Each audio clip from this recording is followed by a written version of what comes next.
इज्जत। रमा बिस्तर पर लेटी दर्द से कराह रही थी।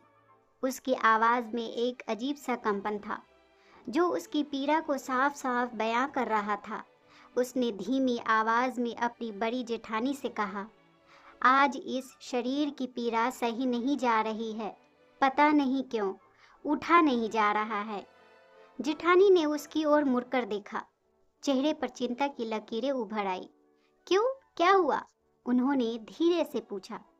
रमा ने एक लंबी सांस ली। उसकी आंखों में आंसू थे, लेकिन उसने उन्हें रोके रखा।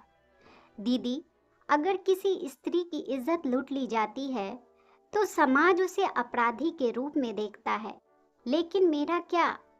अशोक जब शराब के नशे में धुत होकर कमरे में आता है और बार बार मेरी इजाजत के बिना मुझे तार तार करता है, तो क्या वह अपराध नहीं है? मैंने अम्मा से शिकायत की, लेकिन उन्होंने कहा पति को खुश रखना तुम्हारा धर्म है। क्या मेरी आत्मा की इज्जत दिखाई नहीं देती?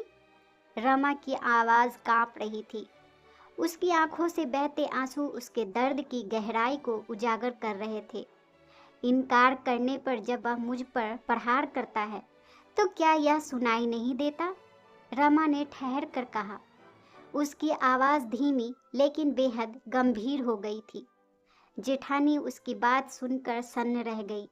वो समझ नहीं पा रही थी कि रमा को कैसे सांत्वना दे। खुद के आंसू पोंछते हुए उसने रमा को अपने पैरों पर लेटा दिया।